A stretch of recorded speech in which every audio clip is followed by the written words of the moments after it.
Thank you so much Sunil भाई। सुनील भाई, बचपन से आपने देखा है कि आप एक छोटी सी जगह से आए हैं, बहुत संघर्ष रहा, और जो एक रात की सक्सेस मिली उसके लिए आपने कई रात जो है संघर्ष किया होगा, वो किया होगा। वो सफर कैसा रहा आपका वहां तक पहुंचने के लिए? बहुत बार टूटे होंगे, रोए होंगे, और जब सफलता मिली तो आपको लगा कि यार नाउ हार्ड वर्क्स पे, या लगा कभी कि अब छोड़ देते हैं? उस वक्त मतलब 2 गाने कहीं से टीवी वगैरह में सुन लिए थे, हल्के हल्के याद है। एक छोटा सा गांव जिसमें पीपल की छांव, छोड़कर गांव को उस हंसी छाँव को शहर के हो गए, भीड़ में खो गए। क्या बात है। किससे हमने रिश्ते जोड़े, कैसे हमने दिन है काटे, कैसे काटी रात, किससे रिश्ते नाते छूटे, किसका छूटा साथ।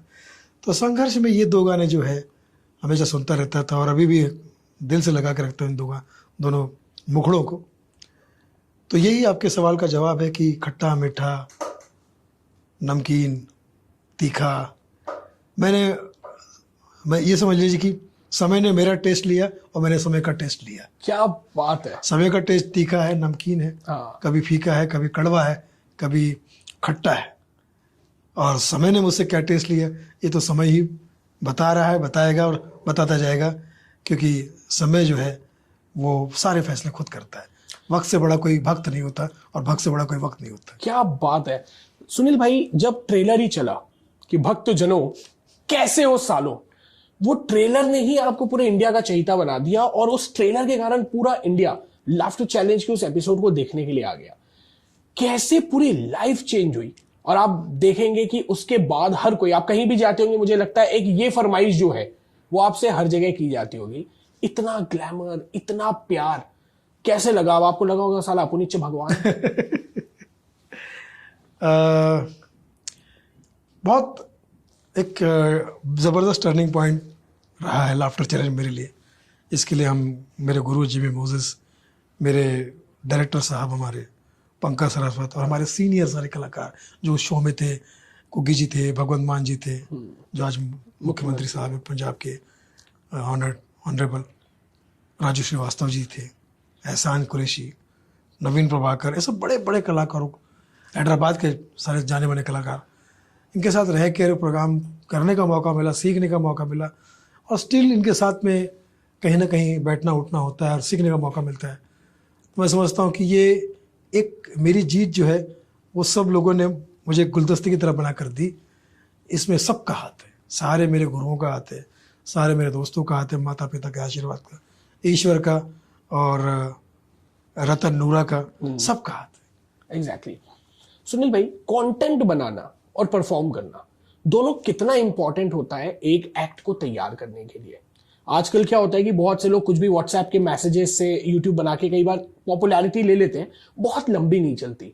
आप कितना वक्त, आपका कितना इन्वॉल्वमेंट होता है अपने खुद के कंटेंट? देखिए, अपने अपने टारगेट सेट होते हैं। जैसे एक ही अमिताभ बच्चन है, दूसरा नहीं। यस। एक ही लता मंगेशकर है, दूसरी नहीं है। एक ही सचिन तेंदुलकर, दूसरे नहीं है। एक ही जॉनी लीवर है, दूसरे नहीं है। क्यों नहीं है दूसरे? और एक ही सुनील पाल है, दूसरा नहीं है। क्यों नहीं है दूसरे? उसका कारण ये कि वो बनना मुश्किल काम है। एक्टर तो बहुत है, सिंगर भी बहुत है, क्रिकेटर भी बहुत है, कुछ लोगों ने अच्छा काम भी किया, सब अच्छा, लेकिन जो मीडियोकर वो भी बहुत है। तो हमारे क्षेत्र में की अगर मैं बात करूं तो एक ही जॉनी लीवर है। अगर पाकिस्तान की बात करूं तो एक ही उमर शरीफ है। के नायकर साहब है। बहुत तो ये क्यों एक के दुक्के ही क्यों है? उंगली पर गिनने वाले क्यों है? क्योंकि इन्होंने अपने काम को, अपने कंटेंट को इतना मेहनत से बनाया। इन्होंने आसान रास्ता नहीं पकड़ा। छोटे छोटे बच्चों को सामने बिठाकर कुछ भी बोलने का, बदतमीजी से बात करने वाले, ये जो आजकल सो कॉल्ड चल रहा है, ये सब चीज़ों का मार्केट तब भी रहा होगा थोड़ा बहुत, लेकिन इन्होंने उस रास्ते को नहीं पकड़ा। तो आज वो जो छोटा मोटा काम करते थे वो पता नहीं कहाँ अता पता लापता हो गए। तो मैं समझता हूँ कि अगर आप अपने क्षेत्र में शिद्दत से काम करते हैं, अपने क्षेत्र को अपना परिवार समझते, घर समझते, मंदिर समझते, पूजा समझते, अपना कर्तव्य समझते, अपनी रोजी रोटी का साधन समझते हैं, तो मैं समझता हूँ कि आपके मन से हमेशा अच्छे ही विचार आएंगे। और जनता जो है वो क्राउड नहीं प्राउड है, वो भीड़ नहीं लीड है, वही जनता है, वही जानता है। मैं समझता हूँ कि उनको देखने के बाद मेरे मन से यही निकलता है कि वो ऐसी हस्ती है कि उनकी वजह से हमारी हस्ती है।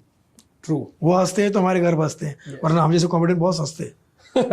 सस्ते तो आप बिल्कुल नहीं है। अगर वो ना हंसे हाँ। तो इसलिए उनको अपना परिवार समझिए, अपना सब कुछ समझिए, उनके सामने उनका सम्मान कीजिए। स्टेज पे हम पैर छू के जाते तो गंदगी और बुरे विचार तो कहीं नहीं आते। दिल, दिमाग, आंखें, आवाज, नेचर, नीयत और कंटेंट हमेशा साफ सुथरा साफ होना चाहिए। कितनी साफ सुथरी बात कही है आपने। सुनील भाई, बहुत सी बार ऐसा होता होगा, आप जब परफॉर्म कर रहे हैं, आपने इतने अवार्ड शो भी होस्ट किए हैं, पॉलिटिशियंस के सामने भी परफॉर्म करना होता होगा, तो कभी कोई ऐसा जोक हो गया हो जो सामने वाले को आपको लगा हो कि वो खुश होंगे और वो ऑफेंड हो गए हो, ऐसी कोई सिचुएशन आई है कभी? एक दो बार जब शुरू शुरू में अकल नहीं थी, हाँ। अभी भी नहीं है, अभी तो बेअकल है, डबल अकल। तो कभी कांग्रेस के राज्य में हाँ। राहुल गांधी भी जोक सुना दिया, हाँ। कभी प्योर बीजेपी के एरिया में हाँ। मोदी जी पर सुना दिया, कभी आम आदमी पार्टी का क्षेत्र है तो वहाँ अरविंद जी का सुना दिया, कभी बंगाल में चले गए तो दीदी की खूब खिंचाई कर दी। हमको लगता था यार इनके जोक करने तो लोग मजे, उनका क्षेत्र है तो और मजा आएगा, लेकिन हमें नहीं पता था कि यार तो बुरा लगेगा। और खासकर राजनीतिक शोज होते हैं तो वहाँ भी बड़ा प्रॉब्लम होता है। जैसे आपको देख के लगता है कि अभी भी आप किसी हॉस्पिटल से एडमिट होके आए हैं, सलाइन भी लगा हुआ है। सुनील भाई, लाफ्टर चैलेंज के जितने सीजन्स आए सारे सफल रहे, फिर बीच में एक गैप आया, उसके बाद फिर अभी रिसेंट वही शो फिर से आया और उसको भी लोगों ने बहुत पसंद किया। कंटेंट बहुत साफ सुथरा था, लेकिन कुछ लोग जो यूट्यूब से स्टार बने कॉमेडी को लेके, उनने अपने कंटेंट में गाली गलौच, नीचा दिखाना, लड़कियों ने तो मतलब मुझे ऐसा लगता है कि इंडियन ऑडियंस, लड़कियां जो है लड़कों से बढ़ चढ़ के हिस्सा ले, लड़कों ने तो गंदगी की अति कर दी थी। अब अति के ऊपर क्या हो सकता है, अब वो लड़कियां कर रही है। तो आपका क्या टेक होता है? क्या मतलब ये फुहड़ता जरूरी है या बिना इसके कॉमेडी नहीं हो सकती, या लोगों को इसी तरीके से हंसाया जा सकता है? बिल्कुल भी एक्सेप्टेबल नहीं है। मैं समझता हूँ कि ये आतंकवाद है देखा जाए तो। समाज में आप युवाओं को गलत चीज सिखा रहे, सुना रहे या समझा जो भी है, वो एक एज गुड एज आतंकवाद है। और लड़कियां कर रही है, महिलाएं, उनको तो मैं समझता हूँ कि उनके माता पिता को डूब मरना चाहिए।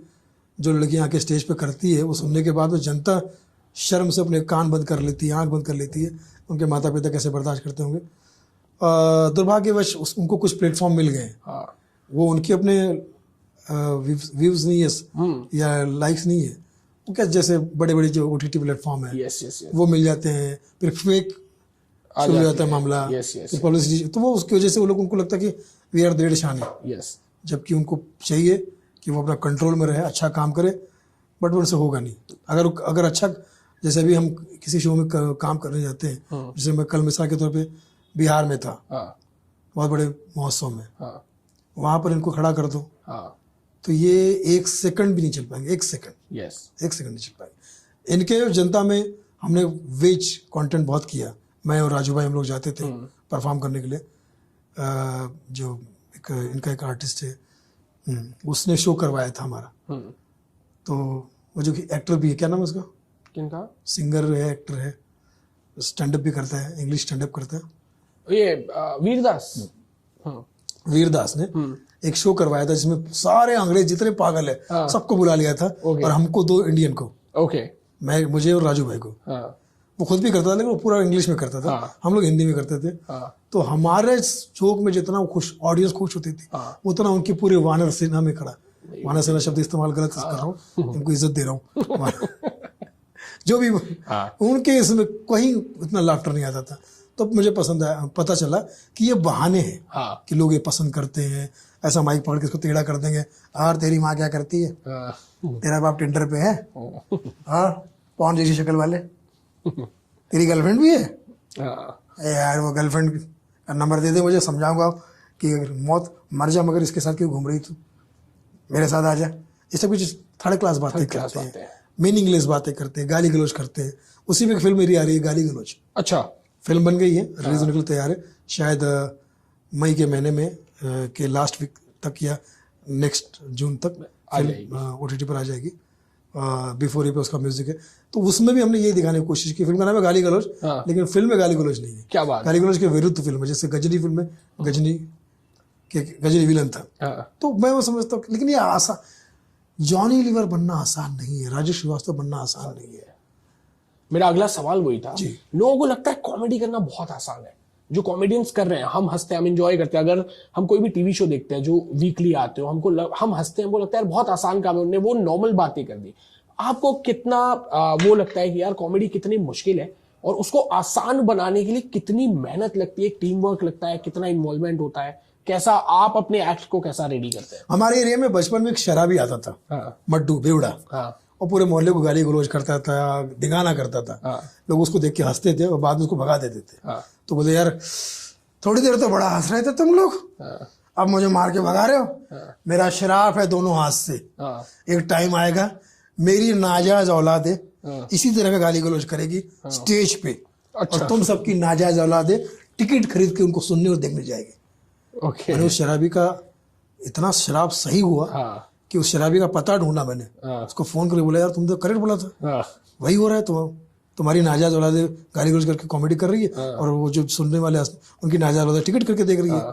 तू है कि तेरे पैर छूना चाहता हूँ। अबे सारे टाइम ही नहीं मेरे पास। बोला क्या कर रहा है? आजकल वेब सीरीज लिख रहा हूँ, उनके डायलॉग मैं ही लिख रहा हूँ। डायलॉग को से वो तो सुनोगे तेरी मैं समझ गया। वो वेब सीरीज का एक एक्टर मुझे मिला, मैंने कहा हेलो सर कैसे हैं आप? बहुत बढ़िया। मैंने सर आपकी वेब सीरीज देखता हूँ, एक डायलॉग मुझे बड़ा अच्छा लगता है आपका, ऐसा बोल के उसके 4-5 गालियां दे दी मैंने। तो बोले ये क्या? ये आप ही का डायलॉग है। सही बात है। सुनील भाई, एक्टर, परफॉर्मर, ये सारी चीज तो अलग होती है, प्रोड्यूसर बनने की हिम्मत और ख्याल आपको कहां से आ गया? मतलब one of the toughest job. शुरू में मैं जब लाफ्टर के बाद में आया तो मुझे बॉम्बे टू गोवा मिली, नीरज बोला कि फिर हेरा फेरी, सुभाष घई की प्रोडक्शन की अपना सपना मनी मनी, बड़े बड़े कलाकार काम। फिर कुछ फिल्में और भी आई, बाद में फिर अचानक वो सिलसिला बंद हो गया। फिर मालूम पड़ा कोई सीक्रेट का बंदा बोल रहा है बिहार में 15 दिन का शूटिंग है, चलेंगे का? क्या कौन हीरो? नथुराम। ये कौन है? अरे ये कौन? आप तो जैसे बोल रहे जैसे आप बहुत बड़े स्टार हैं, नथुराम। ऐसे इस टाइप के, ना बजट ठीक, ना कोई कैरेक्टर, ना रिलीज कहाँ होगी, इसकी कोई गारंटी नहीं। तो मैंने कहा यार 3-4 चीजें कर के देख भी ली, पैसे भी नहीं मिले, कुछ भी नहीं मिले। मैंने कहा नहीं ये तो साला गड़बड़ हो रहा है। तो जब मुझे लगा कि मैं लिख सकता हूँ, मैंने डायरेक्टर जितने साथ में सबसे कुछ सीखा है, और टीम भी अपने साथ में, डायरेक्शन की टीम, बोला तो यार हम खुद ही करके देखते हैं। तो सबसे पहले मैंने फिल्म बनाई भावनाओं को समझो, 52 stand up comedy, Guinness book of world record, पहली बार हमारी इंडस्ट्री में, बॉलीवुड में पहली बार आया उसी फिल्म के लिए। 52 स्टैंड अप कॉमेडी थे, जॉनी लीवर जी, राजेश श्रीवास्तव जी, कपिल शर्मा, सभी आप नेम इट, और सब लोग वहाँ पर। फिर सेकंड फिल्म बनाई, वो रिलीज हुई यूटीवी की तरफ से और थिएटर में भी। फिर सेकंड फिल्म मैंने बनाई money back guarantee, domestic loan पर जब हम किसी को उधार देते तो क्या प्रॉब्लम होता है। फिर उसमें भी अच्छा सिंगर सारे बड़े बड़े, शान, सोनू निगम, श्रेया घोषाल, सुनिधि चौहान, नीरज श्रीधर, उदित नारायण, तो ये सब लोग हमने रखे। तो कहने का मतलब ये कि ये सब सराउंडिंग हम सब साथ में काम करते हैं, तो एक जान पहचान होने की वजह से उसका काफ़ी फ़ायदा होता है। अगर आप हिम्मत मर्दा मदद खुदा, तो मुझे ऐसा लगा कि ये जितने हमारे काम के खुदा लोग हैं, जिनको मैं खूब ग्रेट मानता हूँ, उनका फ़ैन हूँ, उनसे मैं रिक्वेस्ट करता हूँ तो काम हो जाता है। एक्टर में भी हो जाता है, सिंगर में भी हो जाता है, कहीं किसी और चीज़ की टेक्निकल ज़रूरत है तो उसमें भी हो जाता है। तो अब मैंने सोचा है कि साल में 2 फिल्म बनाता हूँ मैं, और मैं सोचता हूँ कि कुछ हट के आइडिया लाया जाए। तो जैसे गाली गलौज चाहिए, हट के आइडिया, कुछ और भी अभी मेरे दिमाग में आ रहा है 3-4। तो मतलब अपने स्टाइल से मैं बनाता रहूँगा। बीच में कोई ढंग का कैरेक्टर मिला तो करता, क्योंकि बड़ी चीज़ें भी बहुत बार हुई। मैं इंडस्ट्री के भरोसे नहीं बैठ सकता। अगर आपके अंदर काम है और आपकी एक एज है, इस एज में आप सोचोगे यार कोई मुझे फ़ोन करेगा, कोई अभी तो क्या इतना ग्रुपिज्म भी हो गया है, इतना नेपोटिज्म भी हो गया, इतना फेवरेटिज्म भी हो गया कि एक बड़ा एक्टर बोलता है यार इसको ले ले, उसकी गिनती में हम आई नहीं। और ठीक है, सबका ही काम चलना चाहिए। तो मुझे लगता है कि फिर आप अपना, अगर ईश्वर ने आपको वो वैसी शक्ति प्रदान की है या आप कर सकते हो और सपोर्ट है आपको, तो व्हाई नॉट। बहुत से कॉमेडियंस हैं, वो कॉमेडी से ज्यादा वक्त बिताते हैं पॉलिटिकल सटायर या नेताओं को गाली देने में। और अभी देश के हालात ऐसे हो गए हैं कि लोग स्टैंड अप कॉमेडियंस की बातों को बहुत सीरियसली लेते हैं, और नेताओं की बातों को जुमले समझे जा रहे हैं। तो आपका क्या टेक है कि भाई स्टैंड अप कॉमेडियंस का काम जो है उनको वही करना चाहिए, या पॉलिटिक्स में भी घुसना चाहिए और जनता को भी समझना चाहिए? मतलब भाषण देने वाले चुटकुले सुना रहे हैं और चुटकुले सुनाने वाले भाषण दे रहे हैं। नहीं, पॉलिटिक्स में डायरेक्ट आने का तो मेरा कोई विचार नहीं है, लेकिन मैं समझता हूँ कि अपने स्टेज के माध्यम से हल्की फुल्की कुछ बातें अगर आप कर सकते हो तो करिए। और वैसे भी क्या जरूरत है, अगर आपको सेवा करनी है तो नेताओं का दुखड़ा रोने की क्या जरूरत है, या पब्लिक आपको ऐसा लगता है कि यार मैं किसी चैरिटी शो में जा सकता हूँ, मैं किसी अपनी तरफ से कुछ बोल सकता हूँ या कुछ कर सकता हूँ, तो उसके लिए मैंने कोरोना में कितने सारे वीडियो बनाए, अवेयरनेस के वीडियो बनाए, मुझ पर केस भी हो गया। तो कहने का मतलब ये कि आप अपने हिसाब से आप अपने काम के जरिए लोगों की सेवा कर सकते हैं, और यथाशक्ति जो भी आपका तन मन धन जो भी आपको ईश्वर ने दिया है उसके हिसाब से कर सकते हैं। तो मैं नहीं समझता कि नेगेटिविटी या किसी बात को पकड़ के लोगों को सुनाया। अभी वैसे भी देखा जाए तो दुनिया में सबसे ज़्यादा अगर कोई है तो मोटिवेशनल स्पीकर्स है। यस, और ये दुनिया एक दिन ख़त्म हो जाएगी, वो ख़त्म करने वाला मोटिवेशनल स्पीकर होगा। क्या बात है, हर आदमी मोटिवेशनल स्पीकर, जिसको घर पे कोई नहीं सुनता वो बाहर बन जा रहा है, घर पे मोटिवेट कर रही है। पगार कब लाओगे, और यहाँ उसको पगार कमाने के लिए मोटिवेट करना पड़ रहा है। मुझे याद आया, मेरा एक दोस्त है, उसने बोला यार मैंने एक किताब लिखी है कि 1 महीने में करोड़पति कैसे बने। बोला बहुत बढ़िया यार, छपा कब रहे हो? बोले यार उसी के लिए पैसे ढूंढ रहा हूं कि किताब छपा कैसे सकूं। मैंने भाई किताब पढ़ लो, अगले महीने छपा लेना जब करोड़ रुपए आ जाए। एक सवाल ये है सुनील भाई, राजू श्रीवास्तव जी के टाइम में भी आप बड़े भावुक हो गए थे, आप कपिल शर्मा के शो में भी गए, आपने इतनी अच्छी बातें की, उनके साथ आपकी यादें कैसी थी? दर्शन भाई क्या, मैं वो विषय ऐसा है कि वो मेरे दिल में है, मैं तो अभी भी यकीन नहीं कर पाता हूँ, या अभी भी मुझे ये सुनना अच्छा नहीं लगता कि फिजिकली वो हमारे बीच में नहीं है। मैं विश्वास, क्योंकि राजू भाई के लिए मैं ये सोच नहीं सकता कि वो, मुझे लगता है कि वो कोई शरारत, मुझे अभी लग रहा है कि उनकी कोई शरारत है, ये वापस आ जाएंगे, क्योंकि कभी नहीं सोचा था ऐसा कुछ भी होगा। मैं तो इस मामले में अगर मैं समझता हूँ कि कुदरत का बहुत बड़ा अन्याय है। उनके साथ यादें तो ये है कि भाई हमारी शुरुआत ही उनके आशीर्वाद से हुई। वो हमें शो में भी लेके जाते थे, मुझे घर पे खाना भी खिलाते थे, अपने कैसेट में ज़रूरत नहीं फिर भी बुलाकर कुछ पैसे देते थे, दिन भर सपोर्ट करते थे आगे बढ़ने के लिए, रोज़ कहीं ना कहीं मिलकर मोटिवेट करते थे। एंड लाफ्टर चैलेंज में भी वो हमारे साथ में थे। मैं समझता हूँ कि हम सबका बहुत बड़ा लॉस है, कॉमेडी का बहुत बड़ा लॉस है, लेकिन उनका जाना मैं सह नहीं पाता हूँ। मतलब मैं समझता हूँ कि यार ये तो गलत बात हुई, बहुत बड़ा अन्याय है।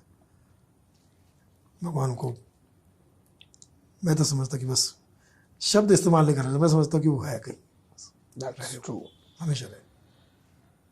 बहुत सी बार जब आदमी जिंदगी में सब हासिल कर लेता है तो 2 चीज होती है, या तो वो इतने हवे में रहता है या वो बहुत ठहराव में आ जाता है। और मैं आपको बहुत समय से जानता हूं, तो आपके में वो ठहराव जिंदा है। आप तो आने वाले जब लोग आपके पास आते हैं, यंग टैलेंट्स आते हैं, तो आप उनको क्या सीख देते हो यार कि किस तरीके से जाओ, कि ये गाली गलौची करो? कभी लोग आपके पास आते होंगे, आपको स्क्रिप्ट सुनाते होंगे, आपका टेक क्या होता है कि क्या वो मेहनत में कमी है जो वो सक्सेसफुल नहीं हो पा रहे, या रिसोर्सेज में कमी है, या तरीका गलत है, या स्ट्रगल गलत है? लोग तो आपके पास आते ही होंगे। देखिए क्या है कि सबसे पहले तो क्या लोगों के अंदर पेशेंस खत्म हो गया। उनको लगता है कि दर्शन शाकिला का वीडियो इतना चलता है, मेरा क्यों नहीं चलता है, जबकि उनको नहीं पता कि इन्होंने 15-20 साल से अपनी मेहनत की है। उनको लगता है रातों रात स्टार बनना, तो वो फिर क्या करते हैं, शॉर्टकट ढूंढते। शॉर्टकट में यही सब चीज़ें हैं। या तो होता ना कि हर वक्त चश्मे खरीदार में रहने के लिए आदमी नंगा हो गया बाजार में रहने। क्या बात है। तो ये उनको लगता है कि बस लड़कियां हुए लड़कियां जो गाली गलौज कर रही है, गंदी गंदी बातें कर रही है, क्या नहीं बोलती लड़कियां, चाहती क्या बदले में, सक्सेस, ये सब। लेकिन उन्हें ये नहीं पता ये शैतान का रास्ता है, इसमें आपको थोड़ी देर का सक्सेस मिल जाएगा। अभी आप एयरपोर्ट पे जाइए, कहीं कहीं पे जेट का हवाई जहाज कहीं कोने में पड़ा हुआ है, टूटा फूटा। आपको लगता है एक ज़माने में जेट के ऊपर कोई था क्या? जेट नाम में से भी जेट था और वैसे भी जेट था। उसने ये साबित कर दिया कि भाई एक समय में आप कितना भी उड़ लो, जब आपका बुरा टाइम आएगा तो कोने में कर दिए जाओगे। क्या बात है। तो वो अगर आपकी प्रवृत्ति राक्षसी प्रवृत्ति है, चुड़ैलों की प्रवृत्ति है, नंगा नाचने की प्रवृत्ति है, तो वो आपको कुछ पल के लिए ठीक लगेगा और आप लोग भी आपके मजे लेंगे। पसंद नहीं कर रहे आपको, मजे ले रहे हैं आपके। अच्छा और दिखाओ क्या, और दिखाओ क्या, और दिखाओ। जब आपका सब काम सारा माल खत्म हो जाएगा फिर बोलेंगे अब तो नया कुछ बचा नहीं, चलो किसी और के पास। लेकिन क्रिएटिविटी ऐसी चीज़ है कि आपको हमेशा कुछ न कुछ नया देती रहती है। आज आपने बीजेपी भी जोक बोल दिया, कल आप कांग्रेस पर जोक बोलेंगे, परसों आप बॉलीवुड पे जोक बोलोगे, नरसों आप क्रिकेट पर जोक बोलोगे, मीडिया पर जोक बोलोगे, आपके पास मैटर आता ही जाएगा। लेकिन आप स्ट्रिक्ट रहे कि नहीं गाली गलौची करना है, गंदी बात, गर्लफ्रेंड बॉयफ्रेंड गर्लफ्रेंड टिंडर ये वो ये सब इसी में अगर तुम हो और उसमें तुम अपनी नंगड़े तक दिखा रहे हो तो तुम्हारे, और ऊपर से कुदरत मतलब माँ बाप ने इतना सिखाया पढ़ा है, पढ़े लिखे लोग हैं, अंग्रेजी पढ़े लिखे, कुछ लंदन के रिटर्न है, कुछ कहीं के रिटर्न है, पढ़े लिखे, उनके बाद भी अनपढ़ों से भी ज़्यादा बुरा बर्ताव कर रहे हैं। तो पैसे तो गए पानी में, कटर में गए। तो मुझे ऐसा लगता है कि अगर ये सब चीज़ें कर रहे हैं तो इनका अंत बुरा है उन्हें, क्योंकि बुरे काम का बुरा नतीजा, ये तो हमने कहावत सुनी और जो सामने भी देखी है। कहाँ है, जैसे जेट का मैंने एग्जाम्पल दिया, कई ऐसे एग्जाम्पल आपको मिलेंगे कि भैया मैं जेट का सिर्फ नाम इसलिए ले रहा हूँ कि कुछ एग्जाम्पल देना है, लेकिन सभी जगह पे आप देखिए, रफ़ी साहब, किशोर दा, मुकेश जी, लता जी, अलका याग्निक, कुमार शानू, उदित नारायण, ये ऐसे एग्जाम्पल है कि ये भैया इन्होंने मेहनत को, काम को प्रायोरिटी दी है, तब जाके वो आज नंबर 1 है। That's great. कुछ एक पर्सनल नोट पे आते हैं सुनील भाई, सब चीज जब हासिल होती है और पहले जब नहीं थी, जो पुराने दोस्त थे वो अब भी साथ होते हैं, उनका नजरिया होता है। जब आप पॉपुलर हो जाते हैं तो बहुत से लोग जुड़ना चाहते हैं, बहुत से लोग आपका फायदा उठाना चाहते हैं। वैसी सिचुएशन में आप कैसे हैंडल करते हैं चीजों को? देखिए, मैं वाहिद ऐसा शख्स हूँ ये जो मानता हूँ कि न्यू और न्यू दोनों जरूरी है। हाँ। न्यू मतलब जड़े, जो हमारे पुराने कलाकार जो गुरु लोग, और न्यू मतलब नए, दोनों की ज़रूरत है हमें। अभी जैसे मैं परफॉर्म कर रहा हूँ तो मुझे नए लोगों को भी सुनना बहुत ज़रूरी है कि वो क्या करते हैं, गाली गलौज वाले नहीं, जो सही जगह पे आते हैं। और नए मतलब कॉमेडियन नहीं, सिंगर्स को भी सुनना ज़रूरी है, नए अनाउंसर को भी सुनना, एंकर को भी सुनना ज़रूरी है। हर नए व्यक्ति को मुझे सुनना ज़रूरी है ताकि मैं उसे नयापन कुछ ले सकूँ। और पुराने तो हमारे जड़े हैं, गुरु हैं, तो पुराने दोस्तों से मेरा संबंध आज भी बहुत प्यारा है। और उनसे पुराने जो मेरे गुरु लोग हैं उनसे भी मेरा, और नए में जितने लोग मुझसे जुड़े, नए वाले उतने किसी से जुड़े नहीं। जितना लोग नए कलाकार मेरे पास में आके अपनी कला का प्रदर्शन करते हैं, अपने दिल की बातें बताते हैं, वो आई डाउट कि शायद कहीं अपने घर पे भी किसी को बता सकते हैं और सोल्यूशन हम, तो मुझे उनके साथ बात करते तो अपना भी एक पॉइंट ऑफ व्यू मिलता है। तो मुझे लगता है कि इसमें कोई प्रॉब्लम नहीं है। और नए लोग अब सभी तो अच्छे और टैलेंटेड नहीं है, जबकि मेरा रिक्वेस्ट है कि भी एक काम पे ध्यान दो, लेकिन वो क्या करते हैं कि शॉर्टकट वो भी ढूंढ रहे हैं। कुछ लोग तो उसमें भी होते ना कि जैसे फिल्म में सब्जेक्ट बताते कि धर्म परिवर्तन कर लेना, तो इन्होंने धर्म परिवर्तन कर लिया, अच्छी खासी कॉमेडी कर रहे थे, अभी वो भी गाली गलौज पे आ गए। तो मैं बोला भाई तुम लोग घर के ही ना घाट के कहीं के नहीं रहोगे, परिवर्तन से जो है धर्म परिवर्तन करोगे ना तो तुम कहीं के नहीं रहोगे, ना तुम इधर के रहोगे ना उधर के रहोगे, क्योंकि उधर के तुम हो नहीं सकते, इधर के तुम हो नहीं। तो अभी जो गाली गलौज अच्छी खासी कॉमेडी करते गाली गलौज कर रहे हैं, मैं कहता तुम भाई उनकी तरह नंगे नहीं हो सकते, वो बहुत नंगे हैं। सही बात। और अब तुम इधर रहे नहीं तो अब तुम करोगे क्या और क्या तुम्हारा होगा भगवान जाने। इसलिए भैया मैं किसी के बहकाव में नहीं आता हूँ। मैंने भाई का दुनिया मुझे किसी ने कहा कि यार वो वल्गर कॉमेडी करता है, वो तो 25 लाख लेता है। मैंने कहा बहुत सस्ता पड़ रहा है। मुझे तुम 25 करोड़ दोगे तो भी एक भी गंदी गाली नहीं दे सकता। क्या बात है, एक गंदी बात नहीं कर सकता, क्योंकि मैं अपने ऑडियंस के प्रति कमिटेड हूँ, मेरी रिस्पॉन्सिबिलिटी है, मुझे उसमें ही मजा आता है। पैसे भी ना मिले चलेगा, पैसा तो छोड़ ना भी मिले चलेगा, लेकिन मैं भैया गंदगी नहीं कर सकता। मेरे हाथ में जब माइक और दर्शक सामने आ जाते हैं तो फिर मेरे लिए उससे बड़ा अध्यात्म कोई नहीं है। क्या बात है। What is the importance of family in your life?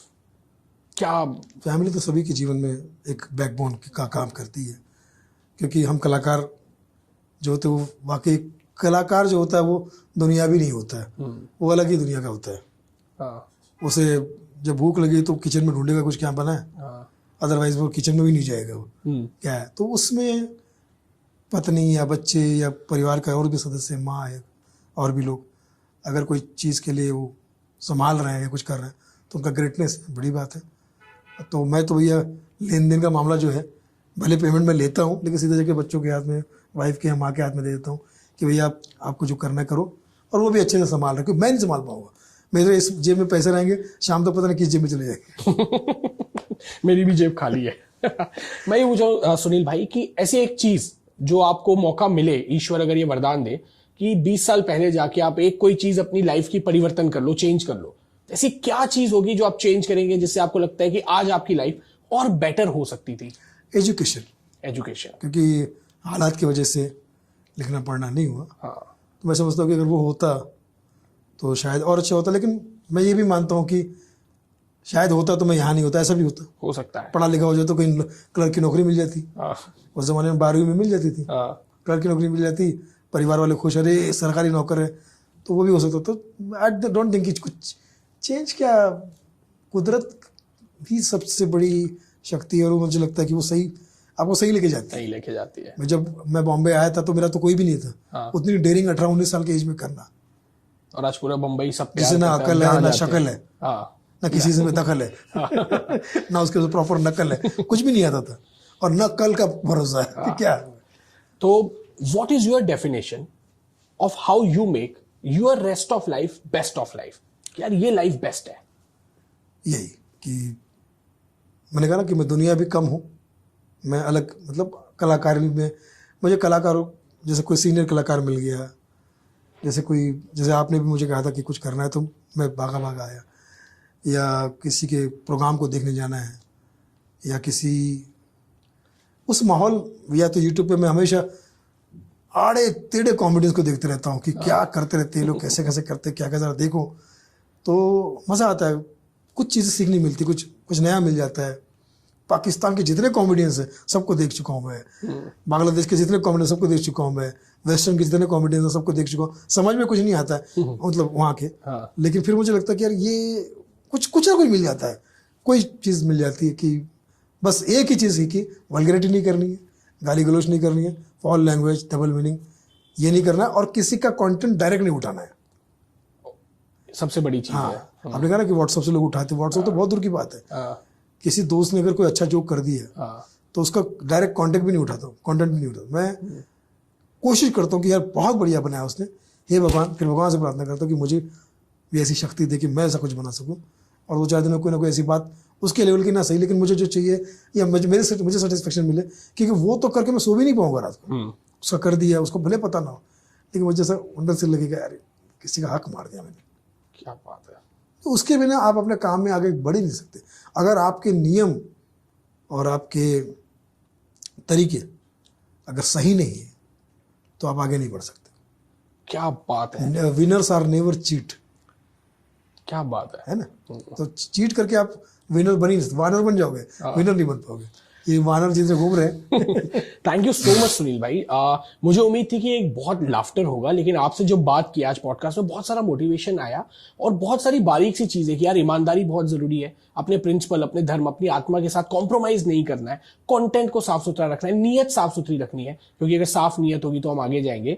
Sunil Pal ji को हमने हमेशा हंसते गुदगुदाते देखा है, बट आज एक नया ही पहलू देखा है, and I wish and I am sure कि जो हमारी ऑडियंस है वो आज के इस वीडियो से बहुत ज्यादा इंस्पायर होगी, और जो टेक अवे आप ले सकते हैं अपनी जिंदगी में, आई एम श्योर वो मदद करेगा आपको अपनी रेस्ट ऑफ लाइफ को बेस्ट ऑफ लाइफ बनाने के लिए। Thank you so much. ये तो मैं तो कहता हूँ इस प्रोग्राम नाम दर्शन सांकलिया पॉडकास्ट, मतलब DSP। Thank you so much Sunil भाई, thank you so much. Love you all, जी हजारों साल।